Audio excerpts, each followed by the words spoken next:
وإمامنا ومولانا محمدا عبده ورسوله. أما بعد، فقد قال سبحانه وتعالى في كلامه المجيد والفرقان الحميد: فأعوذ بالله من الشيطان الرجيم. بسم الله الرحمن الرحيم. ادعوا إلى سبيل ربك بالحكمة والموعظة الحسنة. وكما قال سبحانه وتعالى: وقال النبي صلى الله عليه وسلم: بلغوا عني ولو آية। أو كما قال النبي صلى الله عليه وسلم।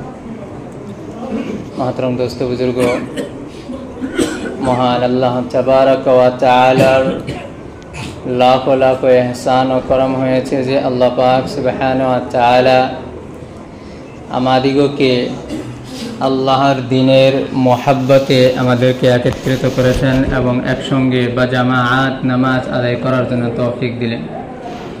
সেই মহান মনিবের আমরা যতই প্রশংসা করি না কেন তবু কম, তাই একবার সকলে অন্তরস্থল থেকে সেই মনিবের আমরা প্রশংসা করে নিয়ে সকলে বলেন আলহামদুলিল্লাহ।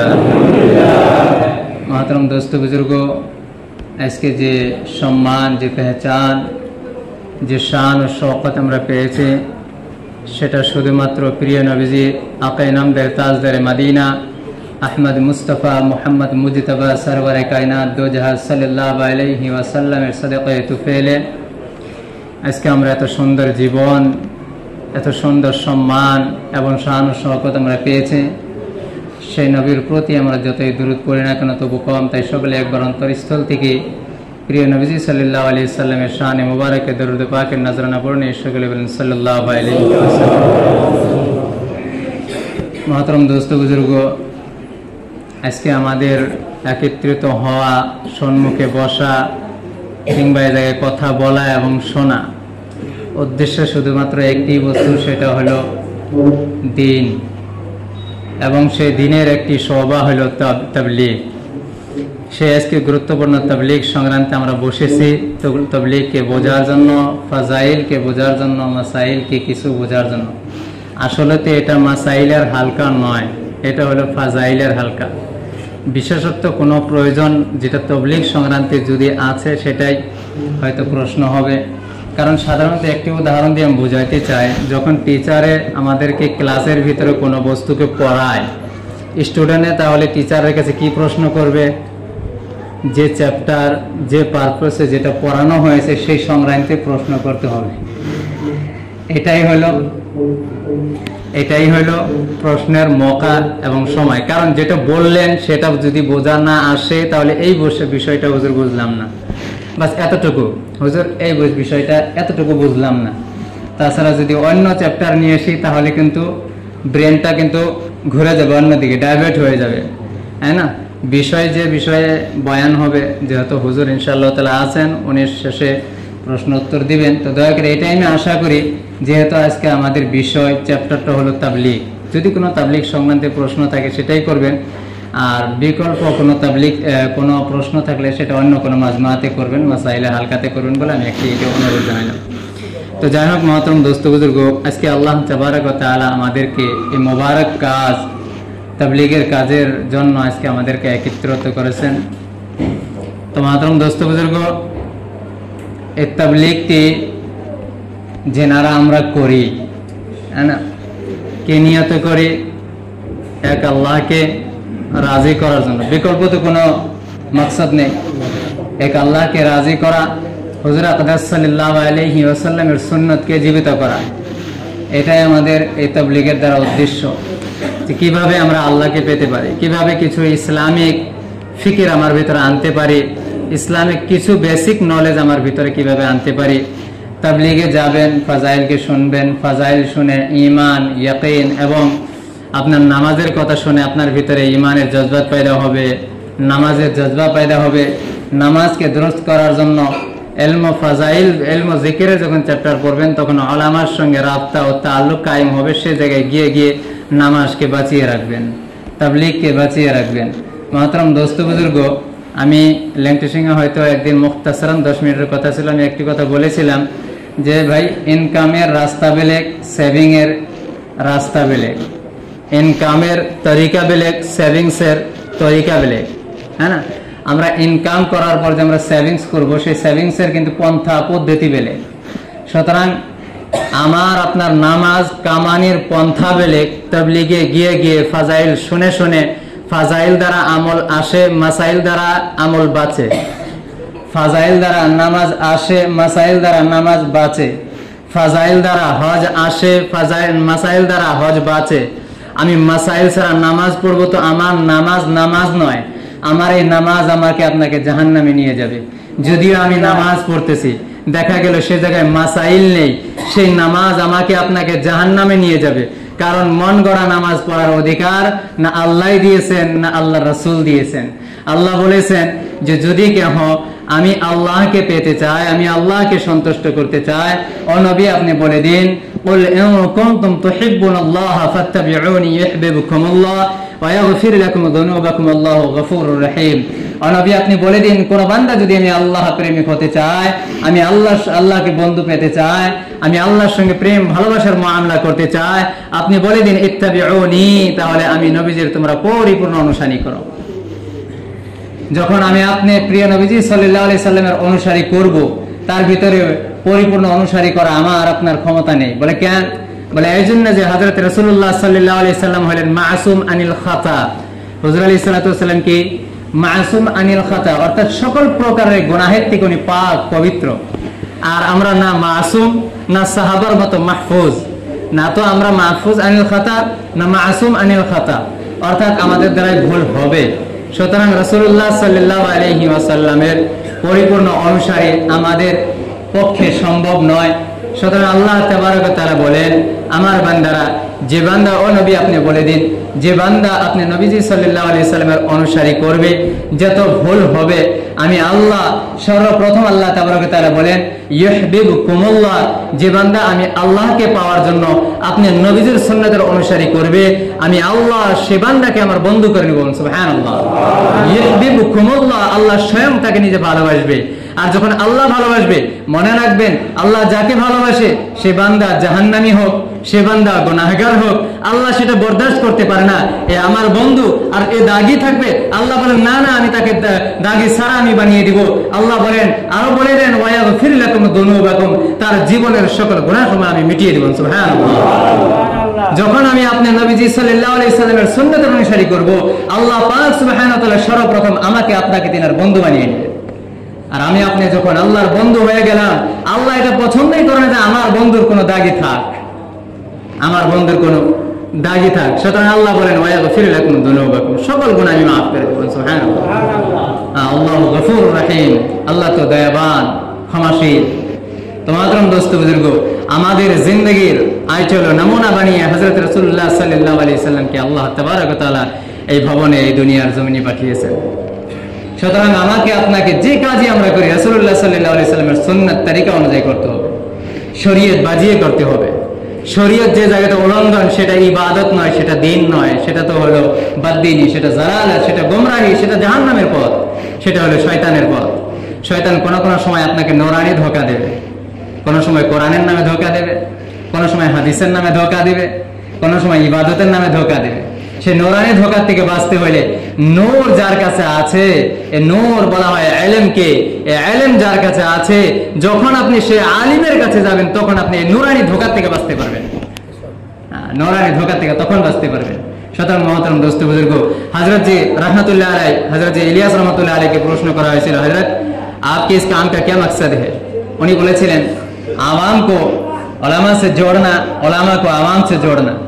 ये आवाम और उलमा जब अलग अलग हो जाएगा ना, तो शैतान इनको जहन्नम के रास्ते पे सीधे लेकर चल पड़ेगा।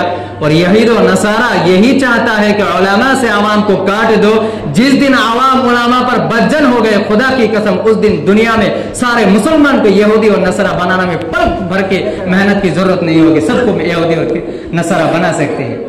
খ্রিস্টানের একটি মেহনত উলামাত থেকে আওয়ামকে কেটে দাও, যখন উলামাত থেকে আওয়ামকে কাটতে পারবে, এই উম্মতকে গোমরাহ করতে বেশি সময় লাগবে না। এটাই হলো ইহুদির মেহনত। ইহুদি এই একটি প্রথা, এটাই চলে আছে, কিভাবে দূর করা যায়, কিভাবে এলেম থেকে দূর করা যায়, কিভাবে আমল থেকে দূর করা যায়। সুতরাং মহাতারাম দোস্ত বুজুর্গ, আমি আপনি যাহা করি আলিমের সঙ্গে মোহাব্বত রেখে হযরত রাসূলুল্লাহ সাল্লাল্লাহু আলাইহি সাল্লামকে এক সাহাবী জিজ্ঞাসা করেন, হুজুর আপনার উম্মতের উলামার ফজিলত কি? হুজুর বলেন, আমি নবীজির যে ফজিলত তোমাদের মধ্যে নগণ্য সাহাবার উপর যে ফজিলত আমি নবীজির আমার উম্মতের উলামার ফজিলত আওয়ামের উপর ততটুকু। সুবহানাল্লাহ। সুতরাং মহাতারাম দোস্ত বুজুর্গ, হাদিসে পাকে পাওয়া যায় যে বান্দা নাকি উলামার সঙ্গে মুহাব্বতের নজরে গিয়ে যখন মুসাফাহা করবে সে নবী সাল্লাল্লাহু আলাইহি সাল্লামের সঙ্গে মুসাফাহা করবে। সুবহানাল্লাহ। কারণ রাসূল বলেন, ইন্নাল উলামা ওয়ারাসাতুল আম্বিয়া, দুনিয়ার জমিনের মানুষগণ শুনে রাখো, আমার উলামারা আমার ওয়ারিস, আমার আত্মীয়। আত্মীয় বলতে বলা হয়, ওয়ারিস বলতে কাকে বলা হয়? আত্মীয় বললে তো অনেক মানুষ এর ভিতরে জড়ে যায়। ওয়ারিস বলতে কাকে বলা হয়? ওয়ারিস বলতে বলা হয় যে ব্যক্তিটা মরার পর তার মালের ভিতরে যে বান্দা অংশ পাবে তাকে ওয়ারিস বলা হয়। যেমন আমি মারা গেলাম, মারা যাওয়ার পর আমার মাটি জমি জায়দাদ যা আছে কে কে অংশ পাবে, কে কে আমার এই জায়দাদ থেকে অংশ পাবে তাকে বলা হয় ওয়ারিস। কে কে পায়? সাধারণত আমরা তো সবাই জানি কে কে পায়, ছেলে মেয়ে আর যদি স্ত্রী থাকে, আর মা বাবা থাকলে সেটা মাসলা আবার বেলেগ আসবে, ঠিক আছে না? কিন্তু কম্পালসারি ছেলে মেয়ে স্ত্রী, এটা হলো কম্পালসারি। তাহলে ওয়ারিস কাকে বলে? ছেলে মেয়ে স্ত্রী, অর্থাৎ রক্তের যার সঙ্গে গভীর সম্পর্ক, সর্বপ্রথম সম্পর্ক তার সাথে, সে হইলে ওয়ারিস। সে হলে কি? ওয়ারিস। নবী বলতেছেন, ইন্নাল উলামা, নিশ্চয় নিশ্চয় উলামা ওয়ারাসাতুল আম্বিয়া, নবীদের ওয়ারিস। শুধু এক নবীর নয়, সকল নবীদের ওয়ারিস। তাহলে যে উলামার সঙ্গে মহব্বত করলো সে কার সঙ্গে মহব্বত করলো? নবীর ওয়ারিসের সঙ্গে, নবীর বংশের সঙ্গে মহব্বত করলো। সুবহানাল্লাহ। আর যে নবীর বংশের সাথে মহব্বত করলো সে কার সঙ্গে মহব্বত করলো? স্বয়ং নবী সাল্লাল্লাহু আলাইহি সাল্লামের সঙ্গে মহব্বত করলো। আর যে নবী সাল্লাল্লাহু আলাইহি সাল্লামের সঙ্গে মহব্বত করলো সে কি করলো? আল্লাহর সঙ্গে মহব্বত করলো। আল্লাহর নবী সাল্লাল্লাহু আলাইহি সাল্লাম বলেন, মান আহাব্বা সুন্নতি ফাকাদ আহাব্বানি। এটা তো সুন্নতের কথা আসলো। উলামার বিষয়ে যেটা হুজুর বলেছেন যে উলামার সঙ্গে, যেটা আমি প্রথমে বলে গেলাম, সাক্ষাৎ বা মুসাফা আমার সঙ্গে করলে, তো হুজুর আলাইহিস সালাতু ওয়াস সালাম যেটা বলেছেন যে আমার উলামাকে সম্মান শ্রদ্ধা করলো, আসলে কি সে নবীর সম্মানের জন্য সে আলিমকে কি করলো? বলি, যে বান্দা উলামাকে সম্মান দিতেছে কার জন্য? নবীকে সম্মান করার জন্য। আমি যদি খারাপ হই, আমি আমার সম্মুখে বাসকাতে হুজুর রহমাতুল্লাহ আলাইহি খারাপ হই, আমি কোনোদিন সম্মান দিব না, কারণ আমার ভদ্রতা নাই, আমার ভদ্রতা নাই। বাসকান্তে হুজুর ভদ্র হইলেন, আমি বাসকান্তে হুজুর ফর এক্সাম্পল, উনি তো আসবো না, নাউজুবিল্লাহ আলাইহিসবিল্লাহ, আল্লাহ ছাড়া কেউ হাজির নাজির না, এটা কিন্তু মনে রাখবে। ফর এক্সাম্পল, আমি বাসকান্তে হুজুরের সম্মুখে গেলাম, বাসকান্তে হুজুর সম্মুখে খারাপ, আমি হুজুরের সঙ্গে বেয়াদবি করলাম, তাহলে হুজুরের বদ কিসমতি না আমার বদ কিসমতি? আমার বদ কিসমতি। কারণ যে আমাকে মানুষ কি অভদ্র ছেলেরা, এটা কোনো মানচিন কোনো কিচ্ছু নাই, এর বাপ দাদা এগুলোই ভালো না, আদব কায়দা শেখানে, তাই না? মাদ্রাম দোস্ত সুতরাং মনে রাখবে, আমাদের সম্পর্ক আমাদের সাথে রাখতে হবে। এটা তো ইহুদির মেহনত, কিভাবে ওলামার থেকে দূর করে দেওয়া যায় বন্ধুরা? ওলামার সঙ্গে রাস্তা রাখতে হবে, কায়েম রাখতে হবে। আপনি রাস্তা রাখুন, কায়েম রাখুন। আল্লাহ পাক রব্বুল আলামিন কাল কিয়ামতের মাঠে যদি আপনি ফিকির রাখেন, আমি উলামাকে শুধু এই জন্য মহব্বত করি, এই উলামা আল্লাহর ওহীর ইলমকে জানেন, রাসূলের উপর যে ওহী নাযিল হয়েছে সেই ইলমকে জানেন, রাসূলের আদর্শকে মানুষকে বোঝান, মানুষের দ্বারা দ্বারা শেখান। এনারা ওই সময় ইলমকে সংগ্রহণ করেছে যে সময় এরা দুনিয়াকে কামানো শিখতো, সেই সময়কে বাল্যকাল থেকে নিয়ে এরা তাদের জওয়ানি কালটাকে এর ভিতরে লাগিয়ে দিয়ে তারা দুনিয়া কামানোই শিখে নেয়। তারা দুনিয়ার ব্যাপারে জিরো নলেজই রাখে না, দুনিয়ার ব্যাপারে শুধুমাত্র দিন শিখেছেন, এবং সেই দিন সংক্রান্তে আপনাদেরকে টোকাটকি করে। আপনি একটা বিজনেস সংক্রান্তে আপনি কোনো বিজনেস করতেছেন, যদি হালাল ও হারামের পন্থা না হয়, কোন আলিমকে কি দেখছেন সে জায়গাতে উংলি করছে বা আপনাদের অসুবিধা করছে? যেন না, এইভাবে খ্যাত করা যায় না, তো খ্যাত এইভাবে করা লাগবে, কইছে কোন আলিম? কয় নাই। কিন্তু যখন আপনি কোন একটা মাসাইল সংক্রান্তে যায় জিজ্ঞাসা করছেন, হুজুর খ্যাতের মধ্যে কি এইভাবে টাকায় নাকি করা যাইতেছে না, এটা এখন মাসলা আসলে, এটা খ্যাত করা আসলো না, তখন হুজুরের ওই জায়গাতে জবাব, আপনি খ্যাত কিভাবে করবেন? কোনোদিন হুজুর লোক দিব না। বলে কেন? বলে হুজুর জানে ওটা আমি শিখিই নাই, ওটার মধ্যে আমার কাজ না। মাস্টারে ইংরেজি পড়াইতেছে, কোন আলিমকে যায় দেখছেন ইংরেজি পড়াইতে ভুল হইতেছে, কইছে কি কয় নাই, বলে আমি ইংরেজি পড়ি না, এমন দেওয়ানি করলে কাম হবো, ওইটা আমার কাম না। ইঞ্জিনিয়ারের মসজিদ বানাইতেছে, আপনি এভাবে বানাইলে হবে নাকি? কইছে কি কয় নাই, বলে কেন এটা ইঞ্জিনিয়ারের কাম, এটা আমার কাম না। তো মাতরম দোস্ত বুজুর্গ, আল্লাহ তাবারক ওয়া তাআলা দুনিয়ার ভিতরে সকলকে সকল প্রকার দক্ষতা দিয়েছে। ইঞ্জিনিয়ারের কাজ ইঞ্জিনিয়ারিং, ওনার দক্ষতা ফুলফিলি ওর ভিতরে আছে। ডক্টরের কাজ ডক্টরি, ওনার ফুলফিলি ডক্টরি নলেজ কে আছে। আলিমের কাজ এলএম, এলএমের ফুলফিলি নলেজ ওনার কাছে আছে। সুতরাং এলএম সংক্রান্তে যে বিষয় এটা হোক না কেন, সেটা নামাজ হোক, রোজা হোক, হজ হোক, যাকাত হোক, তাবলীগ হোক, ইটিসি বিষয়ে ওলামাদের উপর ফরজে আইন সে বিষয়ে মানুষকে বলা। যদি না বলে তাহলে কাল কিয়ামতের দিন আপনার আগে আমার আগে সে আলিমকে আল্লাহ পাক রব্বুল আলামিন জাহান্নামে নিক্ষেপ করবেন, নাউযুবিল্লাহ। বলে তোমাকে আমি দিয়েছিলাম ইলম, তুমি সেই ইলমের হক আদায় করনি। মুহতারাম দোস্ত বুজুর্গ, ইবনে মাজাহ শরীফের 4008 নম্বর হাদিস, আমি বোধহয় লেন্টি সিংহাতে একদিন বলেছিলাম। সে হাদিসের ভেতরে বলা হয়েছে আল্লাহর নবী সাল্লাল্লাহু আলাইহি সাল্লাম এক সময় সাহাবাদেরকে বলেন, লা তাহকির আহাদুকুম নাফসাহু, তোমাদের মধ্য থেকে কেহ যেন নিজেকে হ্যায় মনে না করে, ছোট মনে না করে। আমরা সাধারণত বলি যে ভাই বড় বড় আলিম আছে তাদের জন্য ছেড়ে দাও, মাসলা তিনারা বলবেন, তোমরা চুপ থাকো, তোমাদের বলার কি দরকার আছে, বড় বড় আলিমরা বলবেন। রাসূল বলতেছে না না না, তুমি নিজেকে ছোটই মনে করো না। এবার বলবেন হুজুর, আমাদের হুজুররা তো বয়ান করে যে সর্বদা নিজেকে ছোট মনে করো, অন্যকে বড় মনে করো, এটাই তো ইসলামের আদর্শ। আজকে আবার আপনি হাদিস কইতেছেন, হুজুর কইতেছে নিজেকে ছোট মনে করো না। বলে এটা পরিপূর্ণ যখন শুনবেন হাদিস তখন বুঝে আসবে, তা না হলে আমরা অল্প শুনি ফিতনা বাজে, লা তাকরাবুস সালাহ, নামাজ পড়ো না, বাকি কি আছে কই না, ওটা শুনি না, ঘুমাইছিলাম। তো এরকম যাতে অবস্থা না হয়, এই জায়গাতে যেটা বলতেছি পরিপূর্ণ শুনবেন। হুজুর বলতেছেন লা তাহকির আহাদুকুম নাফসাহু, তোমাদের মধ্য থেকে কেউ যেন নিজেকে ছোট মনে না করে।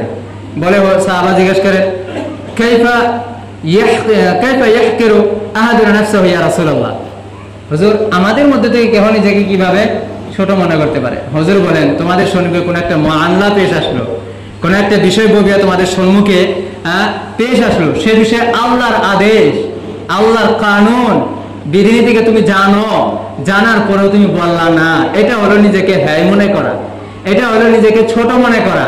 আল্লাহ তাবারক ওয়া তাআলা সে বান্দাকে রোজে কিয়ামতে জিজ্ঞাসা করবেন, মা মানাআকা আন তাকুলা কাযা ওয়া কাযা, তোমাকে কোন বস্তু বাধা দিয়েছিল যে তুমি অমক অমক বিষয়ে তুমি মুখ খোলো নাই?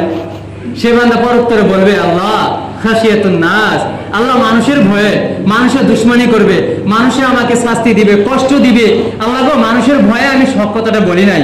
হয়তো আমি মসজিদের ইমামতি থেকে বাদ দিয়ে দিবে, হয়তো আমি মাদ্রাসা পড়াই চাঁদা দিবে না, হয়তো আমাকে মাদ্রাসা থেকে বের করে দিবে, আল্লাহ সমাজে থেকে আমাকে অসুবিধা করে দিবে। আল্লাহ তাবারক ওয়া তাআলা বলবেন, হে আমার বান্দা, ইন্নী আহাক্কু আন তাখশা, আমি এটা বেশি উপযুক্ত ছিলাম যে তুমি আমাকে ভয় করতে। আল্লাহ তাবারক ওয়া তাআলা সেদিন বলবে, আমি এটা উপযুক্ত বেশি ছিলাম যে তুমি আমাকে ভয় করতে। বন্ধুরা, আজকে মানুষের ভয়ে যদি হক না বলা হয়, রোজে কিয়ামতে আল্লাহ তাবারক ওয়া তাআলা এই বান্দাকে পাকড় করবে এবং জাহান্নামে দেবেন, নাউযুবিল্লাহ। সুতরাং মুহতারাম দোস্ত বুজুর্গ, আলিম ওলামা এই যে হাদিস যে পড়ছে, সকল আলিমেই ইবনে মাজাহ শরীফ পড়ছেন, সকল আলিমেই পড়ছেন, অনুগত্য আছে, ভয় আছে যে ভাই মানুষের দুশমনি করলে এটা তো আজকে আছে, কালকে বন্ধু হবো, কিন্তু আমার আল্লাহ যদি নারাজ হয় আমার দুনিয়াও বরবাদ, আখিরাতও বরবাদ। চলো অল্প সময়ের জন্য সারা পৃথিবীর মানুষই নারাজ হয়ে যায়, যখন হক বুঝে আসবে অবশ্যই অবশ্যই আমারই প্রশংসা করবে। সুতরাং তিনারা সবকিছু ভুলিয়ে দিয়ে, স্বার্থকে নিজ স্বার্থকে ভুলিয়ে দিয়ে তিনারা হককে প্রচার করে। বন্ধুরা আমার, তাদের খায়ের কাজ করা দরকার। হ্যাঁ, ফাজাইলে আমল যিনারা পড়েন, ফাজাইলে আমলে পাইছেন না যে যেমন ওলামাগণ নিজের জন্য চান্দা করা, নিজের জন্য কালেকশন করা যেমন পছন্দ করে, যেমন ঘৃণাদায়ক বস্তু, তার থেকে অধিক সওয়াব যখন আল্লাহর দ্বীনি অনুষ্ঠানের জন্য কোন গরিবের জন্য হাত পাতবে, এর থেকে বেশি সওয়াব পেতে পারবে। সুবহানাল্লাহ।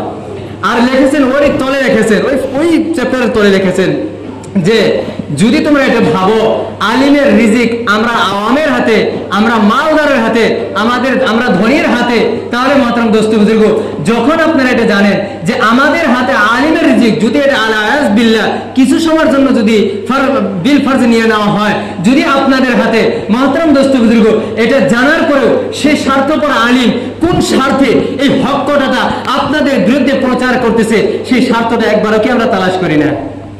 সেই স্বার্থটা কি?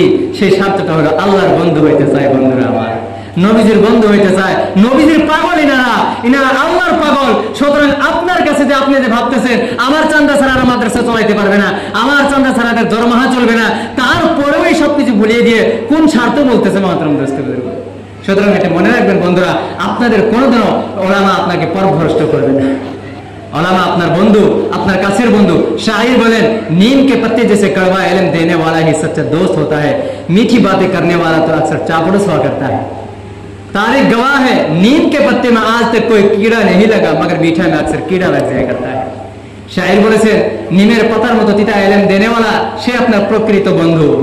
মিঠা কথা বলনেওয়ালা তো আপনার চাপলুসি করবে, শুধুমাত্র আপনাকে লুটিয়ে খাবে, আপনার পিঠ পিছনে খঞ্জর মারবে। যে আপনার মুখের সম্পর্কে আপনি প্রশংসা করবে, মনে রাখবেন সে আপনার পিঠ পিছনে আপনার খঞ্জর মারতেছে, আপনার পিঠ পিছনে আপনার ক্ষতি করতেছে। হ্যাঁ, আপনি হৌসলা আফজাই করেন, ফুজুল প্রশংসা করেন না। কথা বুঝাইছে? আর তারিখ সাক্ষী আছে, হিস্ট্রির সাক্ষী আছে, নিমের পাতাতে আজ পর্যন্ত কোনো কিরা ধরে নাই। মিঠা অল্প সময় রেখে দেন, পিঁপড়া এদিকে জমা হয়ে যাবে। কথা বলেন ঠিক কিনা? সুতরাং তিতা এলেম যে দিতেছে সেই হক্কানি আলিম। সেই কি? এটাই হলো হক্কানি আলিমের পেহচান। তিনারা হক কথা বলতে মাথাটা নত করে বলবে, হয় মুখ দেখে বলবে, পরোয়া করবে না। হুজুর বলেন, किसी के चेहरे का परवाह ना करो, अगर किसी को ना गवार गुजरे फिर भी तुम हक बोलते जाओ। হ্যাঁ, যদি কোনো বান্দা মানুষকে সন্তুষ্ট করার জন্য হক কথাকে ছেড়ে দেয়, রাসূলুল্লাহ সাল্লাল্লাহু আলাইহি সাল্লাম বলেন, আল্লাহ তাবারক ওয়া তাআলা সে বান্দাকে সে বান্দার হাওয়ালা করে দেবেন, নাউজুবিল্লাহ। এবং সে বান্দাকেও আল্লাহ তাআলা তাকে কি তার উপরে কি করে দেবে? নারাজ করে দিবে। আর যে বান্দা আল্লাহকে সন্তুষ্ট করার জন্য সারা পৃথিবীর সকল মানুষকে যদি নারাজ করে দেয়, আল্লাহ তাবারক ওয়া তাআলা তার জন্য যথেষ্ট, বলেন সুবহানাল্লাহ। এবং আল্লাহ তার জন্য কাফি। সুতরাং মহতরম দোস্ত বুজুর্গ, হক প্রচার করা আলিমের দায়িত্ব, এটাও তাবলীগ। আজান দিতেছে মুয়াজ্জিন, এটাও তাবলীগ। মুকাররির দলিল দ্বারা বয়ান করতেছে, সেটাও তাবলীগ। মুজাহিদ তলোয়ার দ্বারা জিহাদ করছে, যুদ্ধ করতেছে, সেটাও তাবলীগ। মহতরম দোস্ত বুজুর্গ, তাবলীগের অনেক শাখা প্রশাখা আছে। মাদ্রাসা হলেন বুনিয়াদি তাবলীগ, এর শাখা প্রশাখা এগুলো সমস্ত। মাদ্রাসা হলেন বুনিয়াদি ইসলামের কিলা, আর কিলা না থাকলে আমার আপনার কোনো নিস্তার নাই। মাদ্রাসা হলে ইসলামের কিলা, মূল ভিটি। সেই ভিটি যদি শেষ হয়ে যায় বন্ধুরা, দিন ধীরে ধীরে শেষ হয়ে যাবে। কিয়ামতের পূর্বে এমন হবে, মানুষ এটা বলবে যে ইসলামের কোন একটা নাকি কালেমা ছিল, লা ইলাহা ইল্লাল্লাহ, এছাড়া আর কিচ্ছু জানবে না। এমন অবস্থা আসবে, জাহালাত এসে যাবে। মহতরম দোস্ত বুজুর্গ, দিন নাম হলো জাহালাতের নয়, ইলমের নাম হলো দিন। আল্লাহ তাবারক ওয়া তাআলা রাসূলুল্লাহ সাল্লাল্লাহু আলাইহি সাল্লামকে নবুয়ত যে দিলেন, সর্বপ্রথম ইলম শিক্ষা দিয়েছেন। আদম আলাইহিস সালামকে যে আল্লাহ সর্বশ্রেষ্ঠ বানাইলেন, প্রথমে শিক্ষা দিয়েছেন, তারপর সর্বশ্রেষ্ঠ বানিয়েছেন। আল্লাহ জিজ্ঞাসা করেছিলেন, আল্লাহ বলেছিলেন, যদিও মাশওয়ারার প্রয়োজন ছিল না, আল্লাহ ফেরেশতাদের নিয়ে মাশওয়ারা করেন, ইন্নী জাইলুন ফিল আরদি খলিফা, ও আমার ফেরেশতারা, আমি দুনিয়ার জমিনে আদম জাতিকে আমার নায়েব হিসাবে আমি সৃষ্টি করতে চাই। ফেরেশতা বলেন, আতাজআলু ফিহা মান ইউফসিদু ফিহা ওয়া ইয়াসফিকু দিমা, আল্লাহ এমন মাখলুক সৃষ্টি করতে চান যে দুনিয়াতে গিয়ে আপনার নাফরমানি করবে, আপসের লড়াই ঝগড়া করবে, খুন খারাপি করবে, মাথা ফাটাফাটি করবে। আল্লাহ এমন মাখলুককে আপনি সৃষ্টি করতে চান? হ্যাঁ, ফেরেশতাদের দিলে ছিল ইতিপূর্বে আল্লাহ তাআলা দুনিয়ার জমিনেতে জিন্নাতকে আল্লাহ সৃষ্টি করেছিলেন। তাদেরকে নাফরমানি করার পর পাহাড়ের দিকে, সমুদ্রের দিকে, জাজিরের দিকে আল্লাহ ভাগিয়ে দিয়েছেন। হয়তো এদেরকেও ভাগিয়ে দিবেন, এটা তিনাদের কল্পনা ছিলেন। সুতরাং বলেছেন, এমন মাখলুক আপনি সৃষ্টি করতে চান যারা ফাসাদ করবে, হ্যাঁ, যারা ঝগড়া করবে, আপনার নাফরমানি করবে। আর আমরা তো আপনার বুজুর্গি, আপনার হামদুসান আমরা বয়ান করতেছি। আল্লাহ বলেছিলেন, ইন্নী আ'লামু মা লা তা'লামুন, আমি যাহা জানি তোমরা তাহা জানো না। তারপর আল্লাহ তাবারক ওয়া তাআলা ফেরেশতাদের বলেন, আচ্ছা তোমরা বলো তো দেখি কি কি জানো। ফেরেশতা তখন হার মেনে বলেন, আল্লাহ আপনি যাহা শিক্ষা দিয়েছেন তার থেকে অধিক আমরা কিচ্ছু জানি না। ক্বালু সুবহানাকা লা ইলমা লানা ইল্লা মা 'আল্লামতানা ইন্নাকা আনতাল আল্লামুল গুয়ুব। তারপর আল্লাহ তাবারক ওয়া তাআলা হযরত আদম আলাইহিস সালামকে প্রথমে শিক্ষা দেন, তারপরে ফেরেশতার সম্মুখে পেশ করেন, ইয়া আদম আনবিউহুম, এ আদম এখন তুমি বর্ণনা করা শুরু করো। হযরত আদম আলাইহিস সালাম ছোট চামচ, বড় চামচ, ফুসপা, এগুলো সমস্ত বস্তুর যখন নাম আল্লাহ হযরত আদম আলাইহিস সালাম বলে দেন, মাঝে আরো কথা আছে, আমি ডাইরেক্ট আসি অল্প আমার আন্দাজে বুঝাবার জন্য। আল্লাহ বলেন, ফেরেশতা পারলে না, আমার আদম পারলো, এখন তোমরা তাহলে কি করো, আমার আদমকে তোমরা সাজদা করো। সুবহানাল্লাহ। وَإِذْ قُلْنَا لِلْمَلَائِكَةِ اسْجُدُوا لِآدَمَ فَسَجَدُوا إِلَّا إِبْلِيسَ أَبَى وَاسْتَكْبَرَ وَكَانَ مِنَ الْكَافِرِينَ। আল্লাহ তাবারক ওয়া তাআলা বলেন, ফেরেশতা তোমরা পারলে না, আমার আদম পারলো, যাকে আমার খলিফা বানিয়েছি সে পারলো, সুতরাং আমার আদমকে তোমরা সাজদা করো। সুবহানাল্লাহ। আল্লাহ তাবারক ওয়া তাআলা ফেরেশতা থেকে উত্তম আমি আপনাকে বানিয়েছে, হ্যাঁ, আমি আপনাকে আল্লাহ তাবারক ওয়া তাআলা খলিফা বানিয়েছেন। খলিফা অর্থ হলো আল্লাহর পয়গাম একে অপরের কাছে পৌঁছাইতে হবে। তো আমি বলতেছিলাম, সর্বপ্রথম যেটি বাক্য আমি বলেছিলাম, তবলিগ যখন আমরা করতে যাব, তখন এই তবলিগ করার পরে আমরা যখন দিনই তবলিগ করব, ক্ষেত্র কিন্তু বলেছি অনেক কয়টা আছে, মাদ্রাসা পড়ানো, আজান দেওয়া, হ্যাঁ, তাকরীর করা, দলিল দ্বারা মাসআলাকে হল করা, নানান পন্থা আছে তবলিগের। আরেকটা পন্থা হলো তাবলিগি জামাত, যেটা এটাও একটা সেই তবলিগের শাখা প্রশাখা, মাদ্রাসার একটি শাখা এটা, ঠিক আছে? হ্যাঁ, মাদ্রাসার এটা একটি শাখা। তো যখন আমরা এই তাবলিগে বের হব, যে কোনো পন্থায় তবলিগ আমরা যখন করব, যখন হককে প্রচার করব, হক কাকে বলে? সহি শুদ্ধ মাসআলা যেটা, সেটার নামই হক। আর যেটা ভুল ওটা হকই না। কথা বুঝাইছে? সহি শুদ্ধ মাসলার নামই হলো হক। যখন আপনি হক প্রচার করতে যাবেন, যখন আপনি দ্বীনি দাওয়াত দিবেন, তাহলে এই তাবলীগ যে বাক্যটা আমরা বলি, তাবলীগ, এই আখরটির সঙ্গে মিলবে আমি যে কথা বলবো। আপনি যখন হক প্রচার করবেন, আপনার উপর কষ্ট আসবে, তাকলীফ আসবে। তাতে সর্বপ্রথম বাক্য হলো তাকলীফ, তা। তাবলীগের ভিতরে প্রথম বাক্য হলো, শব্দ যেটা হুরুফ আছে, আখর আছে, সেটা হলো তা, তাবলীগ, তা। আপনার কষ্ট হবে, মানুষ আপনার উপর নানান প্রকারের কষ্ট আপনাকে দিবে, যন্ত্রণা আপনাকে দিবে, বা আছে আপনাকে বরদাস্ত করতে হবে, হ্যাঁ, ধৈর্য ধরতে হবে, সেই তাকলীফকে সহ্য করে নিয়ে আপনাকে চলতে হবে। লাম, আপনাকে এই কষ্ট আসার পরে ধৈর্য ধরে লেকার চলনা है, নিয়ে আপনাকে চলতে হবে। এই তাবলীগের কাজ, এই হককে বলতেই থাকতে হবে, স্তব্ধ হয়ে যাবে না, হক ছেড়ে দেওয়া যাবে না যে আমার কর্তব্য পালন করে দিয়েছে এখন ছেড়ে দিলাম না। আপনি চলেই থাকুন, लेकर चलते रहो। या जब आप तकलीफ आएगी बर्दाश्त करेंगे, लेकर चलेंगे, तो यकीन बनेगा, ईमान बनेगा। তখন আপনার यकीन पक्का হবে। जब यकीन बन गया तो आखिर में है गैन, তখন আপনার গায়বী মদত আসবে। সুবহানাল্লাহ।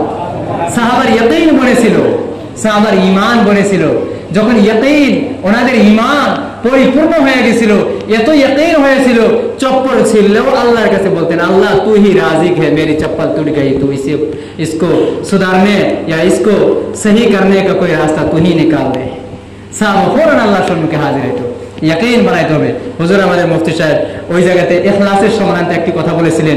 ইয়াকিন আর ইখলাস, এটা দুটার কিরকম সম্পর্ক হয়তো আজও ইনশাআল্লাহ আপনারা বুঝিয়ে দিবেন। সবটা বুঝিয়েছেন। আমার লাইফের সর্বপ্রথম আমি ইখলাস ও ইয়াকিনকে আমি ওই দিন প্রথমে হয়তো শুনছি, কিন্তু এরকম ধ্যানে আমি হয়তো শুনি না, কোনোদিন শুনছি কিনা আমার মনে পড়ে না। তবে এটা যে আমি শুনছি, মানে আমাদের ওদিকে যে কয়জন আসছিল সবাই মানে মনে শান্তি হয়েছে যে ওয়াকি খুব সুন্দর বিবরণ হয়েছে। আর এত সুন্দর হয়েছে যে ইয়াকিন ইখলাসের ঊর্ধ্বে যাওয়া না, আর ইখলাসকেও ইয়াকিনের উপরে যাওয়া না, দুইটাকে সমপরিমাণ রাখতে হবে। হ্যাঁ, তো এটা হয়তো হুজুর আবার বুঝিয়ে দিবেন ইনশাআল্লাহ সুন্দর করে।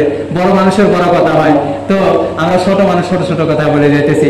তো মাহতারাম দোস্তবর্গ, সুতরাং আমরা যেন আকাবিরিন ওলামাদের সঙ্গে, হক্কানি ওলামার পাশে থাকি। যে কোনো বিষয়ে আল্লাহর কসম খায়ও যদি আমি বলি হানিস বোধহয় হবে না। হ্যাঁ, ওলামায়ে কেরাম, মুফতিয়ানে কেরাম আসছে, আপনারা কোনোদিন পথভ্রষ্ট হবেন না, কোনোদিন পথভ্রষ্ট হবে না। আরেকটি কথা মনে রাখবেন যে হুজুর দেখি যখন কোনো একটা মাসাইল সংক্রান্তে দু পক্ষে আলিম দেখা যায়, তাহলে মাহতারাম দোস্ত বুজুর্গ, আমাদের যে নানান গুমরা ফিরকা আছে, যাদেরকে আমরা সবাই হাসার নাসার আম মানুষ যারা গুমরা ফিরকা হিসেবে মানি, সেই ফিরকাতে আলিম আছে না নাই গো? আছে, তাই না গো? ওটাতেও আছে। তো যে কোনো বিষয়ে যখন একটা মাসলা হবে, পক্ষ হবে, দুই তরফে নিশ্চয়ই দুই তরফে আলিম থাকবে। তো যদি এরকম হয় তাহলে আপনারা ধ্যান রাখবেন, ইতিপূর্বে যে কোনো মাসাইল সংক্রান্তে যিনাকে আপনি হক্কানি আলিম মনে করে যার কাছ থেকে ফতোয়া নিতেন, মাসাইল নিতেন, সে আলিম কি বলে? ইতিপূর্বে যে কোনো মাসলা সংক্রান্তে যদি আপনাদের সমাজে কোনো তর্ক বিতর্ক হয়েছে বা কোনো অঘটন ঘটছে, তাহলে আপনি কোন আলিমের কাছে দৌড়াইতেন? সে আলিমের কাছে যান, ইনশাআল্লাহ তাআলা আপনি অবশ্যই হিদায়াতের পথে থাকবেন, গুমরাহের পথ থেকে বাঁচবেন। আমাদের সাধারণত কি হয়ে যায় জানেন? হ্যাঁ, আমরা শুধু হক ওইটাকে মনে করি যেটাকে আমি পছন্দ করি। আমার যেটা ভালো লাগে ওইটাই হক, যেটা আমার ভালো লাগে না এটা হক না, এই আলিম এটা ভালো না, দুষ্ট আলিম। কোনো সময় আমি দ্বিধাই করি না, দৌড়ে আসি। হ্যাঁ, তো মাহতারাম দোস্ত বুজুর্গ, হক আমাদের মকসদ। এই হক যদি কেউ ছুপায়া দেয়, আল্লাহর কসম আপনি আমি ওই আলিমদের কলার ধরব কিয়ামতের দিন। কে কও নাই এই কথাটা? নয় আমরা অল্প খারাই পেতাম, আমরা বুঝি নাই, আমরা জাহিল আছিলাম, আমরা মূর্খ আছিলাম। আপনি তো আলিম আছিলেন, আপনি তো আল্লাহর হুকুম জানেন, আল্লাহর বিধিনিষেধ সব জানেন, কেন বলেন নাই? ওই দিন কিন্তু কবেন না যে আমার দোষ, আমি মানতাম না। ওই দিন কবে যেরকম বনি ইসরাঈলের উম্মতেরা বলবেন, আল্লাহ আপনি নবীগুলো আমাদের কাছে পয়গাম পৌঁছা নাই। নবীরা কবেন যে আল্লাহ আপনার আখিরি নবীর উম্মত সাক্ষী আছে আমরা যে পৌঁছাইছি। উম্মতেরা বলবেন আল্লাহ আমরা যখন আইছি তারও কত শত বছর পরে এরা আইছে, আমাদের কোনো গুণ ধরে এরা পানেন কে, এরা কেমনে সাক্ষী দিব? বলে তারপরে আসবো, আসার পরে কব যে এইভাবে কিভাবে সাক্ষী, যে তোমরা কিভাবে সাক্ষী দিবা? ওনারা বলবেন আল্লাহ আপনি যে নবী আমাদের দিয়েছিলেন তিনি হক, তিনি সত্যবাদী ছিলেন, তিনি আমাদের যেটা বলছেন আমরা ওর উপর পরিপূর্ণ বিশ্বাস রাখি। আপনার নবী সাল্লাল্লাহু আলাইহি সাল্লাম বলছেন যে এই সমস্ত নবীগুলো হক পয়গাম প্রচার করেছেন, সুতরাং আপনার নবীর কথার অনুমায়তে আমরা বলতেছি এনারা সকলে হক কথা পৌঁছাইছেন। বলেন সুবহানাল্লাহ। আল্লাহ জিজ্ঞাসা করবেন নবী আপনি বলেছেন? বলে হ্যাঁ বলেছি। তখন রাসূলুল্লাহ সাল্লাল্লাহু আলাইহি ওয়াসাল্লাম এই কথা যখন বলবেন হ্যাঁ বলেছি, এই সাক্ষ্য গ্রহণ করে নিয়ে ওই উম্মতদেরকে জাহান্নামে দিবেন, এদেরকে জান্নাতে দিবেন। এমনও তো আমরা আবার হবো না। এই জন্য তো আল্লাহ কইছে যে আল্লাহ মুখের ভিতরে কি মেরে দিব? মোহর মেরে দিব, কেউ কথা কহাবো না, মুখকে বন্ধ করে দেবো। আজ আপনার পর্যায়ে এসব কথা বলবে, হ্যাঁ বান্দা এই জায়গাতে মিথ্যা কথা বলবে, ওই জায়গায় বলার চেষ্টা করবে। তো মাত্র দোস্তবর্গ যাই হোক, সুতরাং এই আলিমেরা আল্লাহর ভয়ে যে নবীজি নারাজ হয়ে যাবে, হ্যাঁ নবীজি নারাজ হয়ে যাবে, সেই ভয়ে নবীজির দিন, নবীজির সুন্নাত, নবীজির আনা, যে দিনের জন্য নবী সাল্লাল্লাহু আলাইহি ওয়াসাল্লাম পাথর খেয়েছেন, রক্তাক্ত হয়েছেন, দান মোবারক শহীদ করেছেন, পেটে রুটি করে পাথর বেঁধেছিলেন, হ্যাঁ 2 মাস তিনার বাড়িতে চোলা জ্বলেননি, সেই দিন যদি আলিমদের সম্মুখে যিনারা নবীর ওয়ারিস, নিজেকেও নবীর ওয়ারিস হিসেবে মানে, নিজেকে নবীর বংশধর হিসেবে মানে, নিজেকে নবীর আত্মীয় হিসেবে মানে, আর তার চোখের সম্মুখে নবীর এত কষ্ট করার দিন এভাবে বরবাদ হয়ে যাবে, ধ্বংস হয়ে যাবে, এই উম্মতকে নিয়ে জাহান্নামে যাবে, আর আলিমরা কিভাবে বসে থাকতে পারে? নবীজি সারা দুনিয়ার চিন্তা করছে, আলিমও সারা দুনিয়ার চিন্তা করে। মাতরম দোস্ত, সুতরাং ভাববেন কোনো সময় আলিমের বিপক্ষে যাবেন না। কোনো বিষয় যদি বোঝা না আসে, দয়া করে আপনাদের কাছে আমি 2টি হাত অনুরোধ করে আমি বলি, তিনাদের কাছে গিয়ে বসে শান্ত সুস্থভাবে আপনি সময় নিয়ে তিনাদের কাছে বলেন, ইনশাআল্লাহ তারা সুন্দরভাবে বুঝে যাবেন আর হিদায়াতের পথ পেয়ে যাবেন ইনশাআল্লাহ। তো তবলিগ সমানাতে কথা বলার ইয়ে ছিল, জানি না আল্লাহ এইভাবে কিভাবে ঘুরাই দিছে, এদিকে আমি নিজেও বলতে পারি না, কারণ বয়ান বস্তুরা নিজের এখতিয়ারে হয় না, আল্লাহ ব্রেনের ভিতরে ঢুকায় দেয়, জুবানের ভিতরে জারি হয়ে যায়। আমি আয়াত পড়ছিলাম উদু ইলা সাবিলি বিল হিকমাতি ওয়াল মাউইযাতিল হাসানা, তবলিগ সংক্রান্ত আয়াত পড়ছিলাম, এটাও একটা তবলিগ, এর ভিতরে বিবরণ এসে গেছে। তো আল্লাহ তাবারক তাআলা বলছেন হিকমত দ্বারা মানুষকে কি করো? আল্লাহ রাস্তার দিকে ডাকো এবং ভালো নসিহত দ্বারা, এবং যদি তোমার কাছে দিনের একটা কথাও আছে, একটা বাক্যই তুমি দিনের জানো, সেটা অন্যের কাছে পৌঁছাও। সুতরাং আমরা যেগুলো কথা আমরা শুনবো ইনশাআল্লাহ তারা আমলের নিয়তে এবং অন্যের কাছে পৌঁছানোর নিয়তে শুনবো ইনশাআল্লাহ। বাক্য দ্বারা যদি কোনো ভুল বেয়াদবি হয় সকলে মার্জনা করে দিবেন, ভাই ভাতিজা যাবে।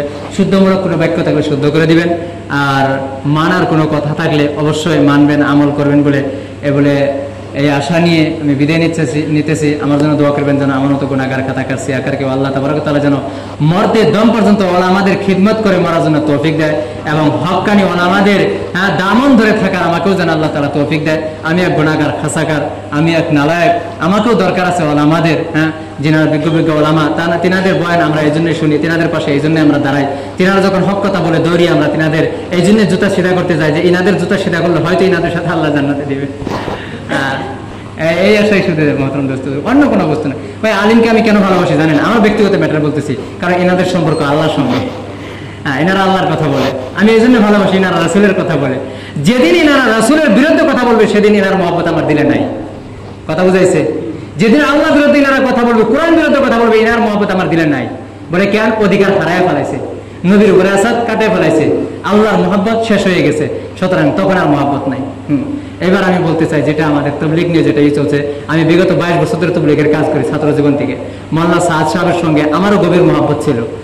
আর নিজামুদ্দিনের ভিতরে যিনারা গেছেন, মাওলানা সাদ সাহেব কিভাবে মুসাফা করেন? এর উপরে কি কারোর সঙ্গে সময় দেয়? মুসাফায় দেয় কি গো? যিনারা নিজামুদ্দিনে গেছেন, এর উপরে কি মুসাফায় কারো সময় দেয়? আমার কথা বলবার পারে দেয় কি? কারা কারা গেছেন নিজামুদ্দিনে? মুসাফার তালে কারা কারা বলছেন? গেছেন? সেম তো এরকম এক হাত দিয়ে মুসাফা করেন। আমি যখন মুসাফা করছি, কালো পাগড়ি ছিল, তখন আমারও এরকম বড় বড় চুল ছিল, চিল্লার থেকে রিটার্ন আইসি জামু চিল্লায়। ওই সময় নিজামুদ্দিনে আমার 2 হাত দা মুসাফা করে পরিপূর্ণ দোয়া পড়ছে। সারা নিজামুদ্দিনে গুনগুনানি উঠে গেছিল, হজরত जी ने आपको क्या बताया, हजरत जी ने आपको क्या बताया। আমি कुछ नहीं भाई, बस मुसाफा के पूरी मुकम्मल দোয়া পড়ি। তো মহব্বত কি আমার নাই? আমারও আছে, কিন্তু মহব্বত কখন শেষ? বলে যখন রাসূলের বিরুদ্ধে কথা আইছে, যখন কোরআন বিরুদ্ধে কথা আছে, বলে কোরআন বড়, রাসূল বড়। মাতরম দোস্ত বুজুর্গ, সুতরাং যখন আমাদের ওলামাগণ দারুন থেকে যেটা ফতোয়া আছে, আমি নিজে স্টাডি করছি, পরিপূর্ণ স্টাডি করছি, আমার কাছে বাইর করা আছে, যত কয় বেচারি আমার কাছে আছে। সুতরাং এটা নিয়ে আপনার তর্ক বিতর্ক করেন না, এটা আমার আপিল। বাস আমরা এটা মনে করি যে আমরা হক রাস্তায় চলা লাগে, তবলিগের কাজ করা লাগে, তাই না গো? না বিকল্প কোনো? তবলিগের কাজ তো হওয়া লাগে, তাহলে আমরা পুরজোর সাথ দেই। ভাই আমরা একদিন আমি নিজেও কইতাম, আলিমেরা তবলিগের কাছে সাথ দেয় না কে দেয় না, মানে অল্প কইতাম, আমি বেশি কইতাম না। কারণ আমি এই জন্য কইতাম না, কারণ আলিমেরা এই শিকায়ত করা হযরত রহমাতুল্লাহ আলাইহি বলছেন, ইলিয়াস রহমাতুল্লাহ আলাইহি, ওনার কাছে একজন জামাত গিয়ে বলছে, হুজুর আমরা দিনে কাম করবো, আলিম সাথ দেয় না। কয় এই শিকায়ত দ্বিতীয় দিন করে না, তোমার এই শিকায়ত তোমাকে বেঈমান বানিয়ে ফেলা করে, নাউজুবিল্লাহ। কম বড় কথা, তোমার ঈমান হারিয়ে তুমি দুনিয়া থেকে বিদায় নিবে। আলিমের সংক্রান্তে কোনোদিন শিকায়ত করবে না। আলিম যতই গুনাহ করে কোনো শিকায়ত করবেন না, ওর বিচার আল্লাহ শত্রু পর্দার ভিতরে করবো না। তাহলে আমরা কেন যে খোলা ময়দানে করি? আল্লাহ বুঝবে, ও বুঝবে, আল্লাহ এলেম দিছে, তারপর ওর শাস্তি কি হয়? যেমন ফজিলত যার বেশি না, তার শাস্তিও বেশি। আলিমের যেমন ফজিলত বেশি, তার শাস্তিও বেশি। যদি ভুল করতেছে অবশ্যই আল্লাহ শাস্তি দেব। সুতরাং ওইটার পিছনে আমরা না পড়ি, আমরা ইনশাআল্লাহ তাআলা সঠিকভাবে, ওলামা এখন আইছে তবলিগে, হ্যাঁ এখন তো আমি দেখতেছি 95% ওলামা এসে গেছে তবলিগের কাছে। তাহলে তো আমার জন্য খুশির বিষয় মতন দোস্ত বুজুর্গ। আমরা সকলেই আলিমের সাথ দেই, দলে দলে সাথ দিই, তবলিগের কাছে আগবার আইনা যায়, ইনশাআল্লাহ করবো না ইনশাআল্লাহ। আখির দাওয়ানা আলহামদুলিল্লাহ রাব্বিল আলামিন। এখন আমাদের হুজুর হযরত মাওলানা মুফতি আব্দুল খালিক সাহেব কাসিমি দাওয়াতে বরকাতুল আলিয়া, উনি ইনশাআল্লাহ তাআলা খুব সুন্দর সুন্দর কথা বলবেন। সকলে ধ্যান দিয়ে শুনবেন, কথার মাঝখানে কেউ উঠাউঠি করবেন না।